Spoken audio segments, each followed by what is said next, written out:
Hey guys, Luke from Noetic, and I'm CJ.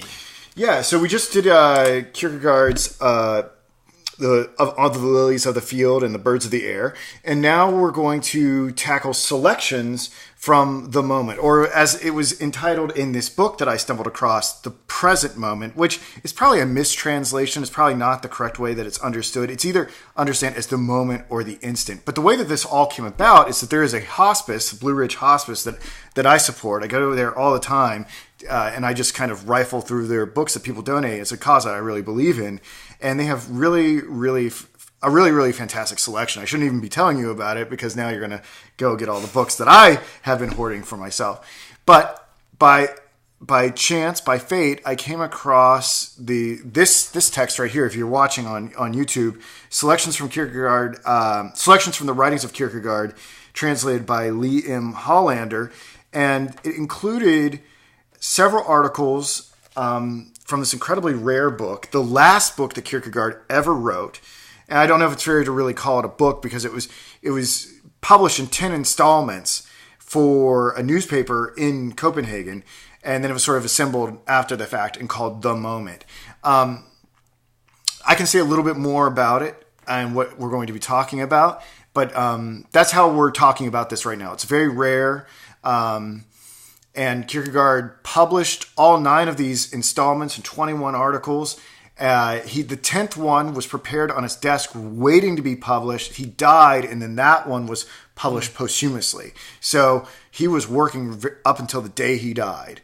And this is really the only posthumous thing I think that we have from Kierkegaard, unless it's something that he didn't publish, like the unfinished Johann Climacus, which is usually paired with philosophical fragments, or his journals or something like that, which I don't believe were formally published in his time. But this thing was done, ready to be sent to the printers. He just died before he could get there. And do you know whether the articles that we have are complete in and of themselves? I know these are selections, but we have them broken down into articles. Are they mere sections of them, or are they full-fledged, this is the article that Kierkegaard had from that work, or do we know? I believe we have. So the way that we're going to talk about things today, and the way that Hollander has set things up in this book right here, is that there are 10 installments and 21 articles within those 10 installments. So I have this set up today. So like I go over each of the selections that Hollander includes in his anthology of Kierkegaard here, and I can tell you which installment it's from, and then also which article we're looking at.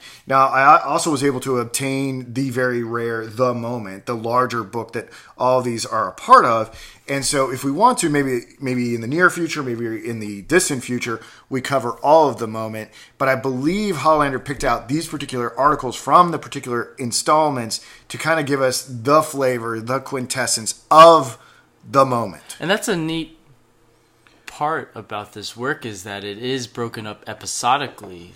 Kierkegaard is writing for a paper, so we don't get the long spanning thinking that we get in one of his larger works, that this is very bare bones. There's an economic way that Kierkegaard writes these out. I don't know if you got the same thing from your readings. Yeah, totally. But it's very poignant, and he writes with a fiery tongue. We'll see. This is Kierkegaard at his most acerbic. This is what probably caused a lot of the disruptions at his funeral and why there was so much controversy over that. And he really takes on the Denmark Christendom, European Christendom in this. I should mention that these articles were written for the fatherland, and this is going to be one of his direct signings. Obviously, it occurs in. This actually might be considered outside of the second authorship. This might be considered to be kind of a third authorship. Yeah, or maybe this is what would fall under what would be known as like his attacks on Christendom. So depending on how you look at the authorship, it's generally divided between the first and the second authorship. But then there are individuals who will say that they're his early writings that preceded the first authorship, and then there are transitional things that are associated with the Corsair affair, then the second authorship, and then this sort of attack on Christendom. So it really depends on how you want to carve it up. But I mean, because it was in 1855, we could put it under the umbrella of the second authorship. It is a direct signing. And yeah, it was originally published in the fatherland. And I don't. We should probably just jump right into the introduction, unless you have anything else you want to say. I mean, this is going to be a significant departure from the other works of Kierkegaard we've looked at, because it is so straightforward and it is so critical of contemporary Christian culture at that time. No, that last point that you just made is what I'm curious about when we discuss this, is how we can take this very historical and very specific to his time work and try to reimagine it and find a more universal application for it, rather than, okay, Denmark Christendom, this is what Kierkegaard thought was wrong with it, and maybe try to find... Yeah, it does seem a little niche, but I can assure everybody that it's going to be very applicable to the modern American religious situation. You know, as much as things change, they remain the same. I mean, there's going to be a lot of things that are similar here. But let's go ahead and just start talking about it. So what's the first article we're going to dig into? We're going to talk about by way of introduction. So this is going to be installment 1, article 1. And essentially what he talks about here, he starts it off talking about how Plato says that the sign of like someone who really ought to be involved in politics is someone who doesn't want to be there. That's his philosopher. Right? I think was it in The Republic? The Republic, where the philosopher king is one who is reluctant to rule, and his reluctance makes him an authority in that right. Yeah, and so Kierkegaard does not really want to engage the body politic of Copenhagen, but he feels like he has to. And the question is, why would he engage in why would he tackle such a feat? And he talks about how he will regret it if he doesn't do it, but he also thinks that there is some sort of appetite for what he may be doing in issues or this criticism of modern Christendom, though he's skeptical about whether or not anyone will truly absorb it, or if it would just be sort of a philosophical sort of curiosity, and people are just going to kind of continue to go on as they always did. And to continue on that, there is actually a little bit that we don't have in our copy, but earlier, I think, is even an introduction, or the purpose of this work that he's writing about, and he compared himself to a Socrates figure, in the sense that Socrates would claim that he wasn't intelligent or that he did not know truth, but then there would be other people who were, quote unquote, dumber than him, or he would find that other people didn't know what they were thinking about more than he did, even though he admitted that he doesn't know the truth, or that he knows nothing. But he'll find people that know even more of nothing. And what Kierkegaard was saying in this little bit that I found was that I am going to claim that I am not a Christian. Kierkegaard claims that he is not a Christian at all, but like Socrates, he's going to prod at these other people, like the Danish church, and find that they are even less of Christians than even Kierkegaard is. And what we're going to find in this work, and as he says in the introduction, is that this isn't what Christianity is about. They don't know what this ballgame entails, the seriousness of it. Yeah. I would say the thing that unites our earlier discussion from the lilies of the field and the birds of the air and this is, though the lilies of the field one may have had sort of more of an emphasis on joy, and this one's going to have more of a critical stance towards the body politic of Denmark at that time and Europe in general. There is a seriousness to both of the texts, and the seriousness of the lilies of the field is this absolute call for reverence before God. And what's going to be about this is sort of trying to understand how the institutions of Christendom aren't legitimate manifestations of Christianity, and we need to get our heads around that, and the sooner we do that, the better. The second installment, Article 5, is called a panegyric, or however you pronounce that word. Panegyric. On the human race, or proof that the New Testament is no longer true. It's installment 2, Article 5, and a panegyric is a public speech, typically a eulogy. So he's sort of mourning the loss of Christianity in Denmark. And the reason why he reaches that conclusion is through a fairly simple argument. It's not really elaborated on too much here, but we'll see it elaborated through the articles that are under consideration today. He said that, Jesus said that the path to heaven was narrow. And Kierkegaard surmises from Denmark that the road is wide. He's like, every everything is Christian. You got a Christian. You've got this intermixture of the body politic and Christianity, so that you've got like Christian banks and Christian bakeries and even Christian brothels, and it just seems like Christianity has been used to legitimate everything there, so that everyone is in the fast lane to heaven. And he's like, I can't reconcile what Jesus said with what Denmark is saying. Therefore, the New Testament is no longer true, meaning it no longer really is effectively guiding the policies of Denmark. And all the previous podcasts we're talking about, Kierkegaard is about the individual relationship between oneself and God. And like you said, and like Kierkegaard said, if you take that and put it into everything, so then you get Mick-Christian or Mick-Christianity, then where is the individual relationship if everyone is a Christian and there's no mission to become a Christian if you just get born with it? Yeah, if you're just born into it through baptismal certificates and birthrights and things like that. And he says, and here in installment 2, Article 8, if we are really Christians, then what is God? And I think what's kind of interesting, I like this idea. He talks about Christendom and the institutionalized state church as being this monstrous delusion, this stupendous delusion that needs to be leveled.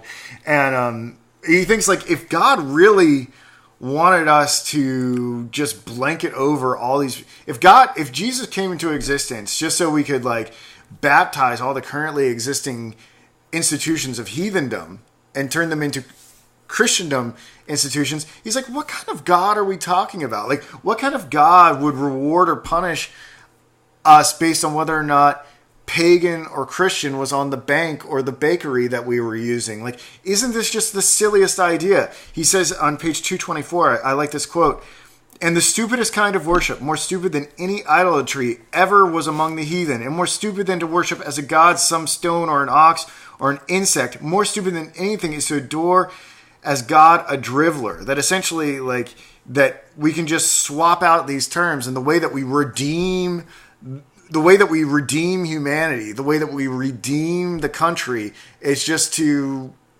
I don't know, just put the words Christian in front of everything. I mean, Kierkegaard takes this argument, I think, from a perspective of somebody that is dismissive of religion or of Christianity. They say, oh, well, all it is just this spaghetti monster in the sky, right? Where at the heart of that is that, okay, if everything is God, then what's God really? Is he just this joke?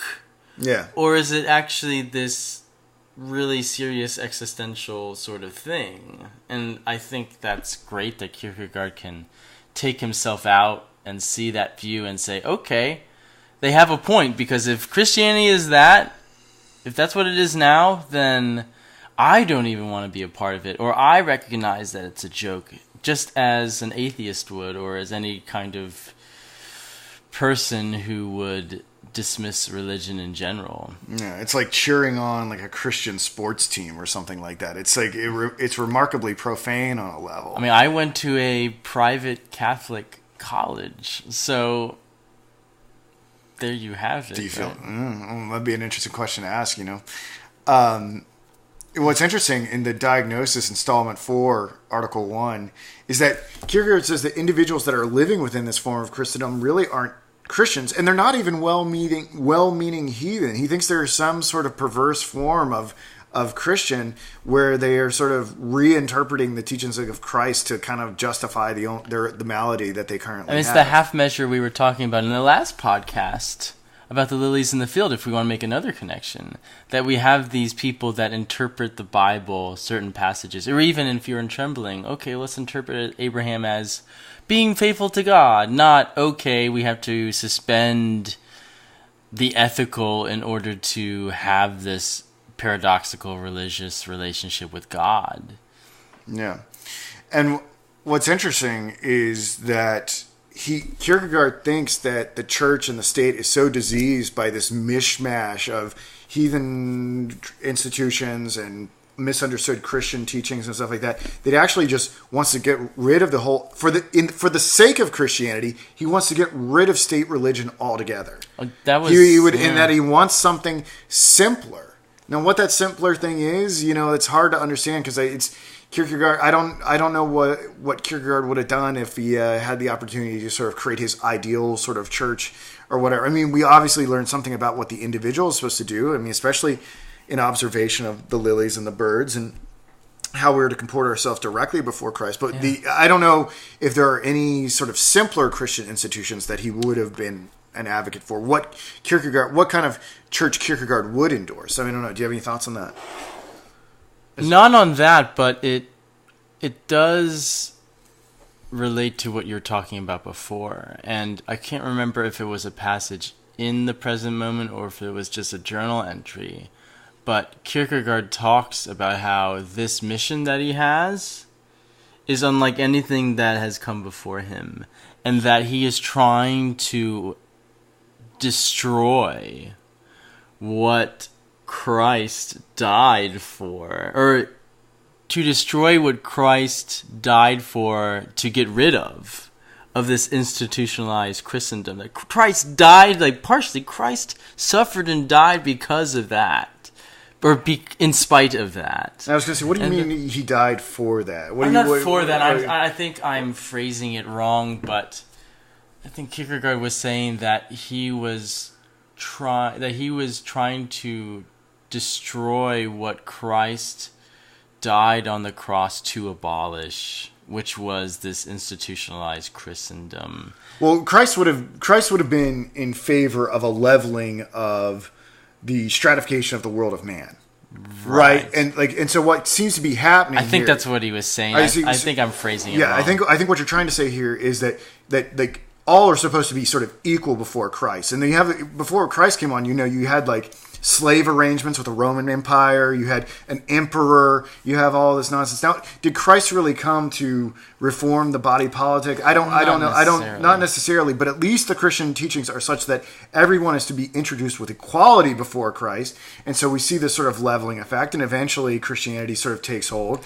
Then we see Catholicism spring up, and then we see Luther engage the stratification that's going on with the Catholicism and level it again to something more primitive. I see Kierkegaard as a reincarnation of that leveling spirit. Socrates did it when Greece was corrupt. Christ did it when Rome was corrupt. Luther did it when the Vatican was corrupt. And I think Kierkegaard sees himself as doing it now that Europe and Copenhagen are corrupt. Thank you. I think you phrased that much better than I could ever have. No, that's fine. But what's interesting in this installment, Article 4, I've covered a good bit of it, and I've said a little bit more about it, is that Kierkegaard is really anti-rank. Mm-hmm. He is really going to be anti that stratification, that people having these different titles, like the idea that there would be someone high up on the political system, that there'd be professors, that there'd be all these marks of distinctions, that really doesn't reflect the spirit of Christ. And what's also very interesting, and we'll talk about this more as we progress, is that he introduces this idea, and a lot of people have said this to me over the years, that you start to see here that where Kierkegaard may have generated his disdain for marriage. I think he might start to say here that the institution of marriage is one of the institutions that might need to go away. That was it Paul who said it's better to marry than to burn if you can't contain yourself? I can't remember what the passage was. Yeah, but when they're asking if they can marry, he's like, well, can you? It's like, if you can't contain yourself, it's better to marry than to burn. Kierkegaard understands that as saying that the true Christian method is, or the true Christian life is one that imitates Christ and his celibacy, and that Kierkegaard, I think, took that very seriously, and some have speculated that Kierkegaard actually believed if you were truly committed to the Christian life, you wanted the human race to die out because you didn't want to drag any more souls down to heaven. But he does talk about how he doesn't come out and condemn marriage totally. He just thinks that the church shouldn't be involved in marriage, which is so strange given the culture wars in this country where we talk about original Christian marriage versus gay marriage and but you and I were talking, is anybody getting married in the Bible? Like, was Jesus like presiding over marriage ceremonies? There was anything? only one occurrence that I know of, which is there was a wedding and Jesus turned water into wine. That's all I really recall. Now, whether that was a state marriage or perhaps a Jewish marriage, maybe. But yes, there isn't really any kind of marriage that even Jesus condemns, at least that from what we see. And I think that gets back to the point of Kierkegaard saying, look, I'm not a Christian, but you're not either. And that it's a lot more serious and difficult than you realize. Well, what could be really strange here, and we'll talk about tying this into like sort of the modern American, just the modern condition and whatnot, is that the things that people in this country take to be Christian values and Christian institutions, whatever, on Kierkegaard's view, and there's a lot of conversation to be had about this, because those things actually might be anti-Christian given Kierkegaard's radical perception that like marriage and family might actually get in the way of what we're supposed to do. Well, what you told me, and what was quite, if I dare say, profound, is that the fact that maybe Christianity and Kierkegaard are endorsing this annihilation of the human race. Not a violent annihilation. Oh no, but just dying out with a whimper, as in, okay, we're just not going to procreate anymore. Yeah, a sort of silent annihilation, just a slow burn, or better to fade, burn out than fade away. It's more like we're fading away of humanity. Yeah, that's a pretty provocative position that will make a lot of people really uncomfortable. I mean, if that's the point, though, he's saying, look, you all wanted to take Christianity, and we'll allude to this later, too, where he says, oh, you just want to make it play and frivolous and half-measured, like we talked about before. But he said, if you really want to get at the heart of it, it's more difficult and tumultuous than you realize. Yeah. And that's what is interesting So in the fifth installment, Article 8, he has something called modern religious guarantees. This is really fun. And so he talks about some of the things that Christianity commands. That he thinks it wants us to be single. He doesn't want the stratification of titles. And that really we ought to be living in poverty. And he says that none of these things are really offensive. Like, these things are maybe like taught in some sense within the church or something like that. But like they're kind of done with a wink and a nudge, because like the man that's talking about them like is married, like has a title, and is like living off the communion plate. And that's the great way how he frames it. He says, "Oh, so you want to teach poverty? Oh, so it would be great if you were poor, right?" And he says, "No, the people don't want to hear that. That's too serious, and that requires too much commitment." So you could tell him that. You can tell him that so long as your life doesn't match it. Right. So he says, "Okay, then get all the wealth in the world and now speak it, and then they'll take it seriously, because they'll know it's a joke, and that you can't really take it too seriously." Right. The only way that it will truly offend and get the congregation to take it seriously is if you are single, you have no title, or don't embrace it or whatever, and that you actually live in the poverty that you're preaching. Mm-hmm. I don't know. Looks like I'm a pretty good Christian here.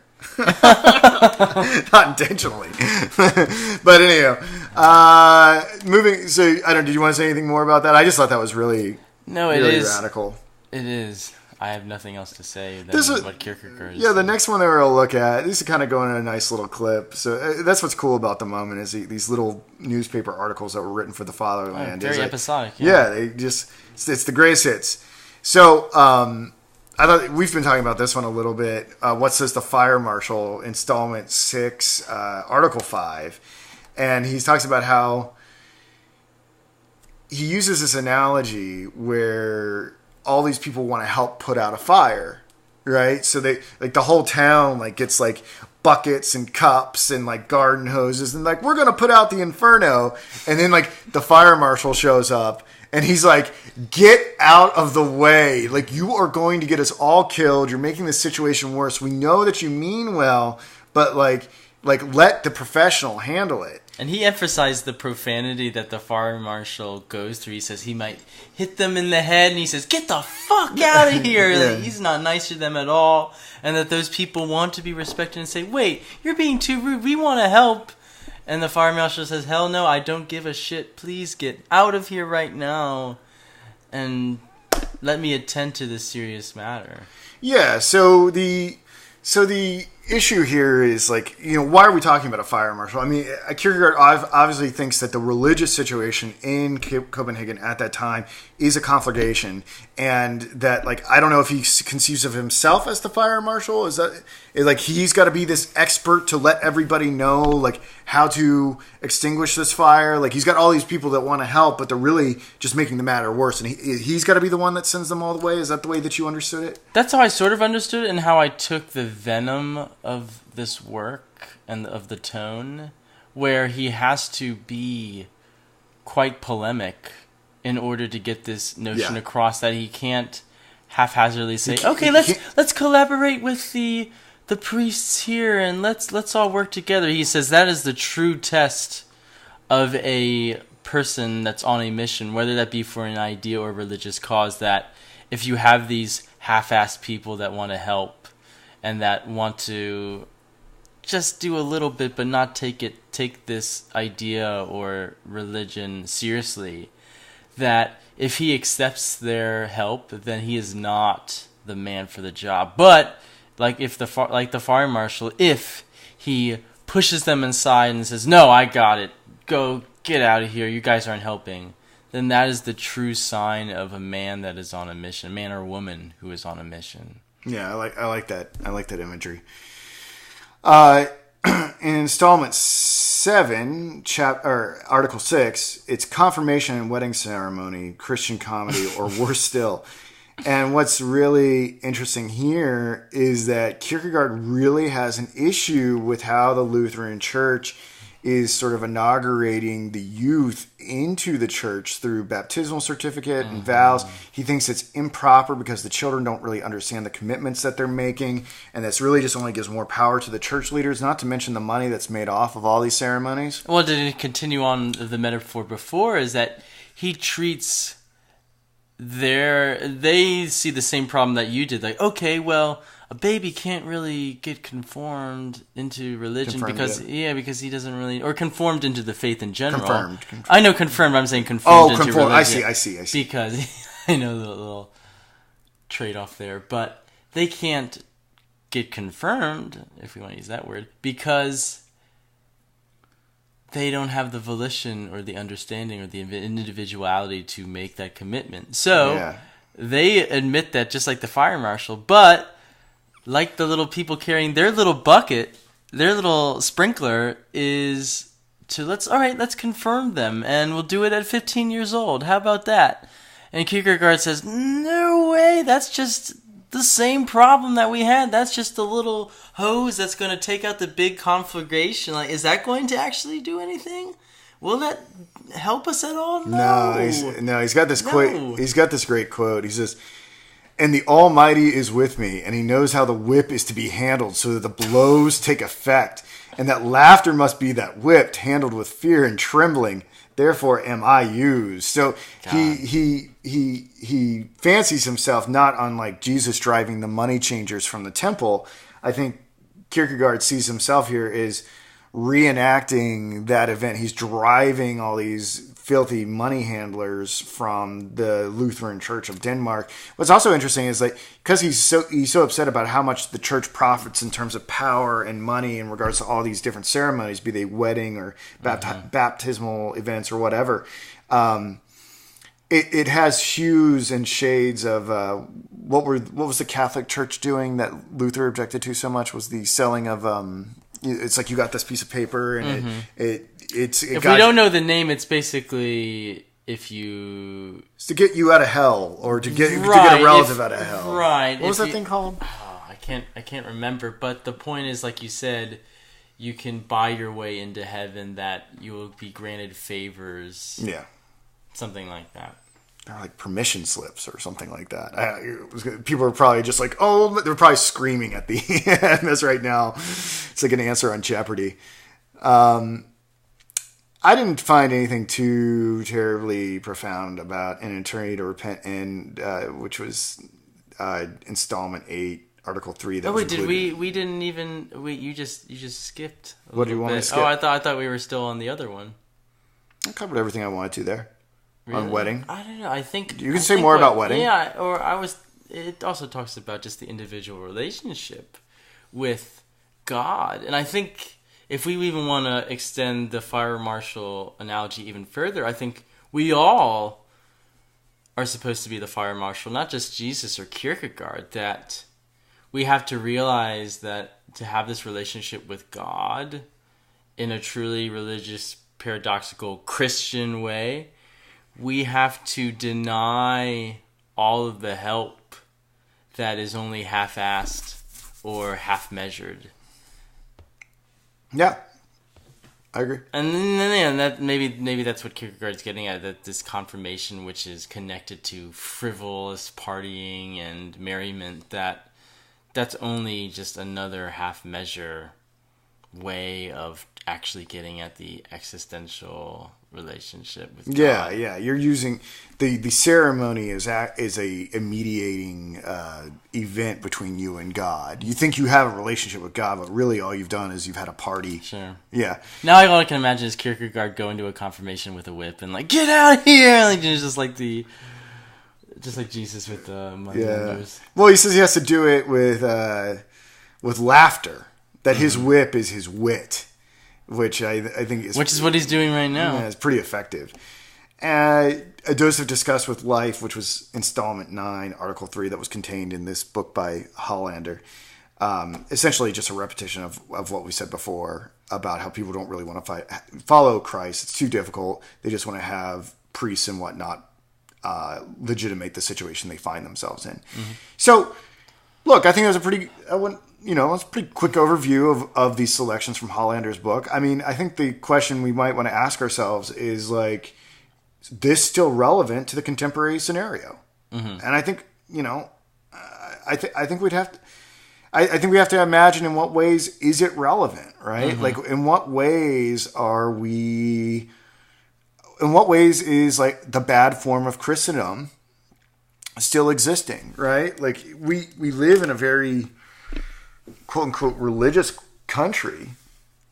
We have God and stuff like that mentioned on our coins. All our politicians invoke God. You have to be Christian to be high in, a high place of authority. Mm-hmm. It's constantly told us that, this is a Judeo-Christian country. And then, not only the political situation, but looking at the modern American church, if you look at sort of the evangelical situation, and the Catholic situation too. I mean, presumably the critiques against Catholicism still stand because Catholicism is, has been. I mean, look, I'm not a Catholic scholar, so I can't tell you like how the church has changed since Vatican II or whatever.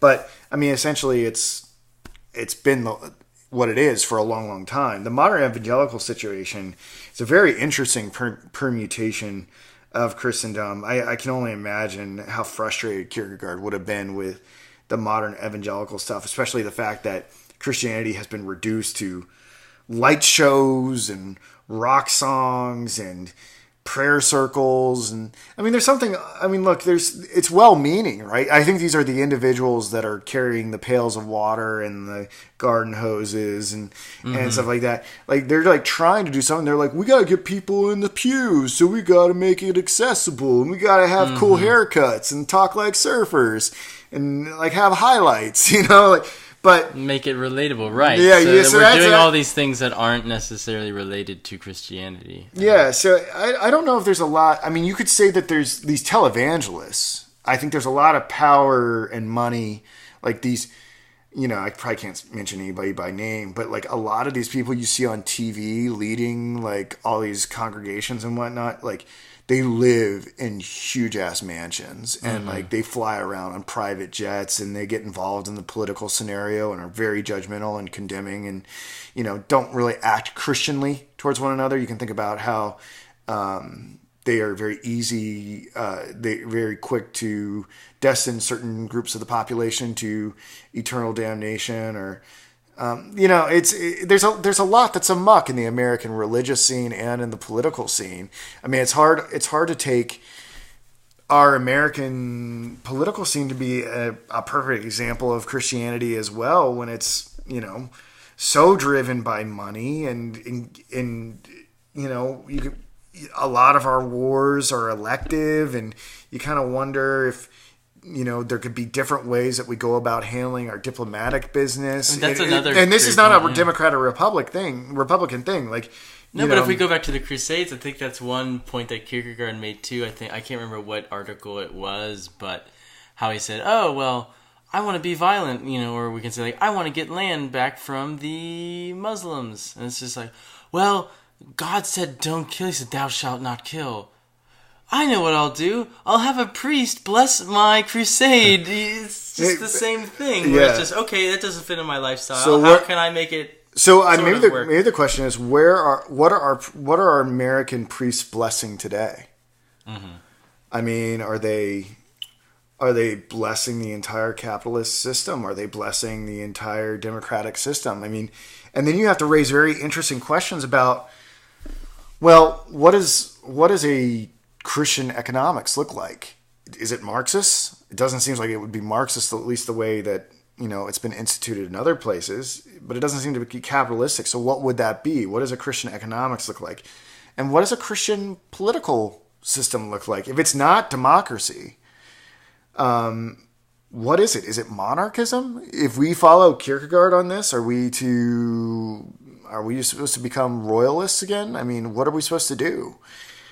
Is there something antithetical to the very democratic situation that we find ourselves in? That's, maybe that's the sword of the crusade that's being blessed, when really it has no business being blessed. But it's hard for us, given our democratic mindset, to get around the idea that we ought to, embrace having kings and queens again that are established by divine right or some nonsense. Sure, and I think... But there were kings and queens all throughout the Old Testament, were there not?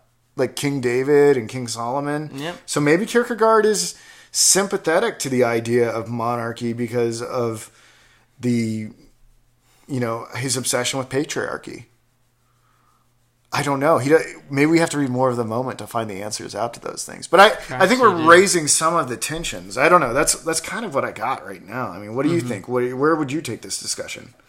To me, I can't put myself away from this metaphor, no matter how cheeky it is, but I see Kierkegaard as a sort of Socrates for Christianity, in the sense that... Oh, he very much thought of himself that way. They called him the gadfly of Copenhagen.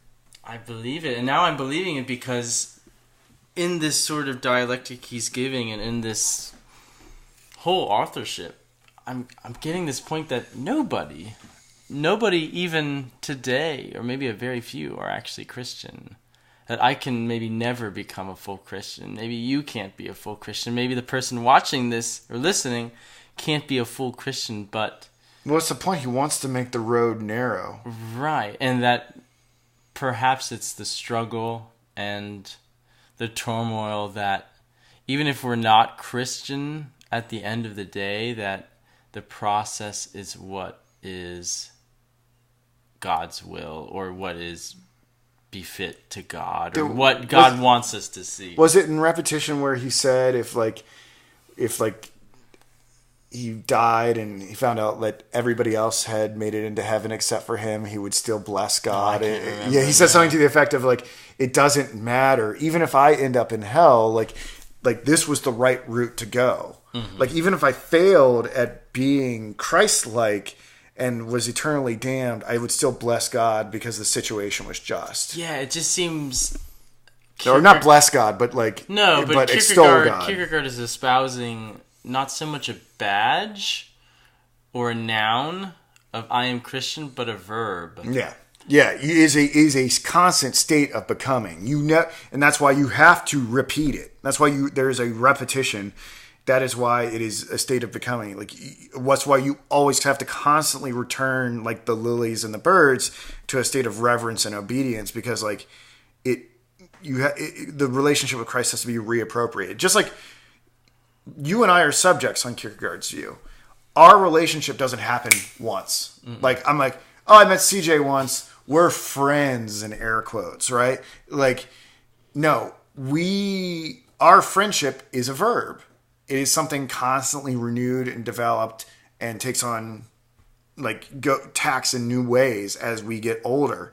And I think that's what he wants for the relationship with Christ. It's not a one-time conversion experience. It's that it is enriched and developed as time goes on. Mm-hmm. So, yeah, and that's the really profound part of what he's saying. And it just makes me wonder, with his Socratic dialogue, with all of these different worldviews, stages of life, if you can say that, if he's just saying that nobody besides maybe people that are bestowed divine authority can actually be Christian. That's just the thing. No, he's not saying that because he can't know.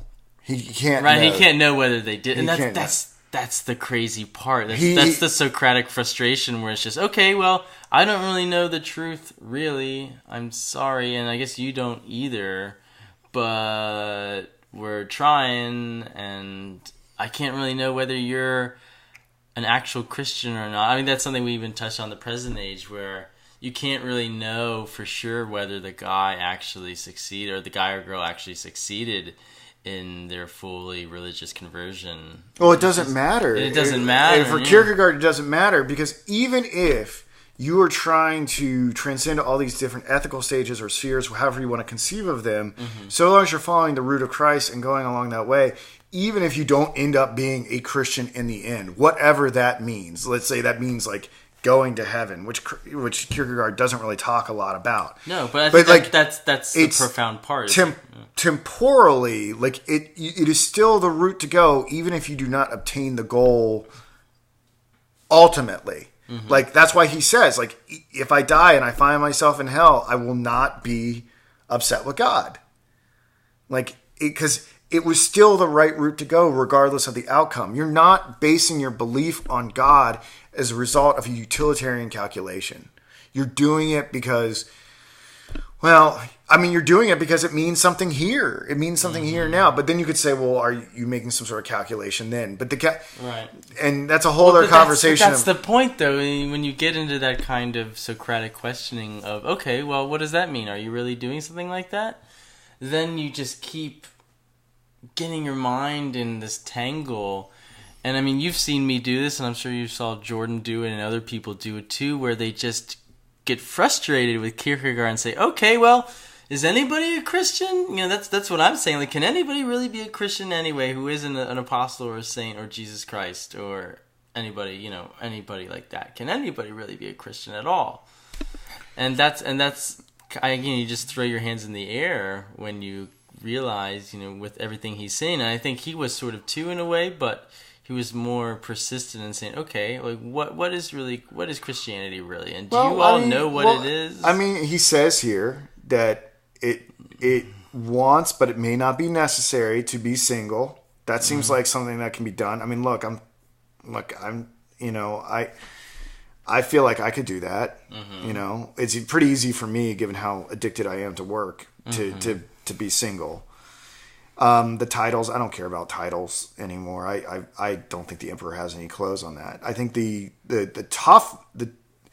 toughest thing would being understood what is meant as poverty. Like what is really meant by poverty. Like, I definitely live within my means, but could I shrink it even more? Oh yeah. I could shrink it. I mean, I don't live luxuriously at all, but if you're born in America, like, you are wealthy compared to so many other places in the developing world. Could I go without a microwave, and could I sell my microwave and give that money to the needy or a convent or something like that? Yeah, I could do that. Like, there's so many things that I could do. So do you think you are getting into that trap that Kierkegaard is talking about, where you say, okay, well, if Christianity is just a checklist, let's see, okay, I can be pretty single, I can give away my money. I understand, but I think this is the frustrating part, is that you say, okay, well, let's see if I can be a Christian this way. And you're like, crap, it's like playing... It's not real. Okay, let's see if I can be a Christian this way. Oh, that's not it either. And you say, okay, is that really half measured? Oh, yeah, it is a little half measured. Fuck. And you just keep doing it until you realize it's just, But yeah, perhaps I'm not taking it seriously enough. Yeah, and that's another thing. That's another takeaway for me, at least, is that let's be real. I mean, that's what Kierkegaard's telling me. Let's be real here, and let's get at the heart of what Christianity really is. Yeah. To follow and imitate Christ, who died the most horrendous death and leveled the playing field in some sense, or espoused all of these crazy and radical things. Yeah. It's not easy. No, definitely not. I don't know, man. I think we made... Not even attainable. I think we made good headway into this text, but I think we have like a lot of unanswered questions that I think would require going deeper into the moment. Mm-hmm. Like to see just how far he got into it. Sure. Yeah, we're coming up on 45 minutes here. Is there anything else you wanted to say? I mean, I think we did it. I think we did it. And yeah, I like this. It's a good flow. All right. I don't know what we're doing next. We're going to have a little talk about it. We'll figure out what we're going to do next. All right. See you guys.